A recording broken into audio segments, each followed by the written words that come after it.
I had a classmate in seminary that I did not get along with. You can't get along with everyone. I experienced her as a bit of a know-it-all, and I could tell she didn't like me much either. That's fine.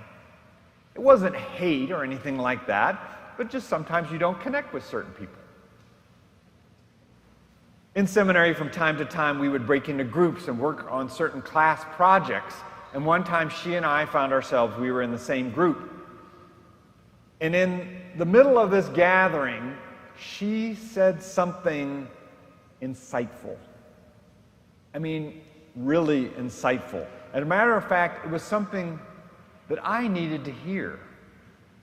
I was personally struggling, and I needed that spiritual insight from her. It felt like a gift, a treasure, a nugget of wisdom. Now, I don't want to be over dramatic, but it did feel a little bit like this was God, a message, a comforting message that I needed right then. One of the things that made that incident memorable to me is that it irritated me that it came from her. Why couldn't it come from some wise professor or dear friend? She was the channel, and she was.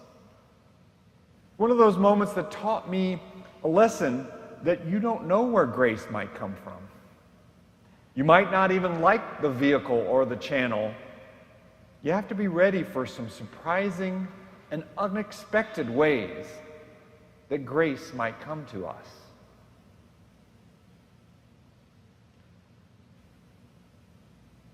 In our first reading that Miji read from Paul's letter to the Corinthians, Paul talks about treasure. Oh, now you got my attention. Treasure? Now, this treasure he's talking about is not gold and jewels. What is this treasure? It's something more spiritual. He seems to be talking about the gospel, the good news of God's love for all of us made known in Jesus. Or maybe it's fair to say in a more general way, the power and love of God, even the grace of God, the spiritual insights that God gives to us. These are treasures. They give us hope and meaning. They are priceless. So you have these treasures that Paul talks about. How are these treasures going to be stored, right? They need to be protected. How are they going to be carried around? What are their containers? Are they going to be in some kind of wall safe, or maybe, locked away in a pirate's chest? No, Paul says we have these treasures in clay jars, in clay pots. The King James Version says in earthen vessels, treasure in clay jars. Like this one. You get a prop today. I got this at Rite Aid for $3.99, right? That shows how common and cheap a clay pot is. And so it was in the ancient world as well, right? Any archaeologist, when they come to an ancient site, you know what they find a lot of? Broken clay pots all over the place, because a lot of people used them for holding whatever it is, wheat or water or whatever. But why are they all shattered? Well, because they're fragile. They're not made very well most of the time, right? They're not iron or plastic that lasts for generations. It's simple clay pots. Common, fragile, cheap. This treasure, Paul says, the good news of the gospel, the grace of God's power and love, the priceless gifts of God are stored and carried around in commonplace clay jars that don't look like much on the outside. Well, Well, Paul's talking about, really, when you get to what this image is about, right? Treasure in clay pots. You know what the clay pots are? Fragile human beings. Paul knew that personally, right? Paul knew he was like a clay jar. Sometimes he would lose his temper. He had this history that was really full of misbehavior, so people didn't trust him. He had all kinds of medical issues, eye problems, seems like stomach problems that made him too frail when he wanted to travel. And then when he would go on these missionary journeys, he would so often just meet rejection and failure. He was an imperfect person, and he knew it. Why would God choose somebody with so many negatives? An ordinary, fragile clay pot. Not very impressive. But God did choose him to be a bearer of the good news of Jesus. God seems to use ordinary, fragile people to spread the gospel, to build up God's kingdom here on earth. So let's bring it a little closer to home. What about you and me? Sometimes maybe we are painfully aware of how imperfect each of us are. We can be like clay pots. We don't know enough. We get distracted and tired. We have these weaknesses and bad behavior, and maybe we feel pretty ordinary. Anybody here feel pretty ordinary? Yet we are chosen to be vessels of God's grace, you and me. The words that we say when we offer hope and maybe faith to someone, the way we treat people, the way we care about people who are hurting or left out, our acts of kindness, our willingness to sacrifice for another,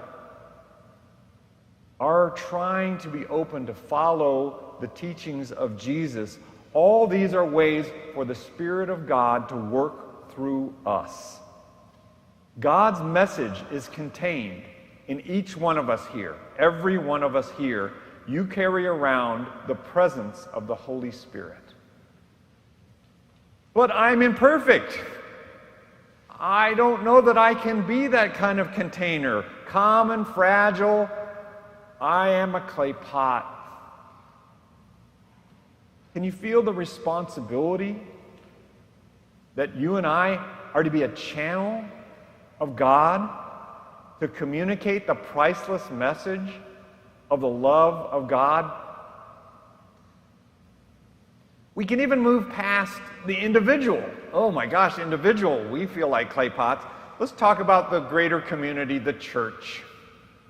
Is there any doubt that the church is a flawed and imperfect institution, a real clay jar? I mean, the church. You kind of roll your eyes at times. We get stuck in the past. We get so worried in the church about trivial details when there's so much hurt going on in the world. We get obsessed with who's right and who's wrong and who's in and who's out. We have this top-heavy bureaucracy. We have misbehaving clergy. We have lay people who demand their way. All of these problems. What a clay jar the church is. And yet, with all its imperfections, its ways that we are filled with ordinary clergy and ordinary people, the church is centered around worshiping a God who's greater than ourselves. We're a place, when we do it right, we're holding these gospel values of compassion and sacrifice in the midst of a world that can be so greedy and harsh. The church can be a symbol of hope and a place to find real belonging. I am convinced that a parish congregation is one of the very best ways for God's love to be made known. St. Paul says that one of the reasons God chooses the ordinary, people and institutions that are limited and fragile, is that it can put a damper on human boasting. Bragging is pretty common in our society today. Look at me, all I did. Pay attention to me, give me appreciation, give me accolades. Very human. But Paul says, quote, "We have this treasure in clay jars so that it may be made clear the extraordinary power belongs to God and does not come from us." Unquote. God is the ultimate source for us to remember. The very life of Jesus can be made visible in us, in you and I, in our lives, despite and maybe through the ways we deal with hurts and our failures. The grace of God can shine out from something very ordinary and fragile, clay pots with a treasure to be shared.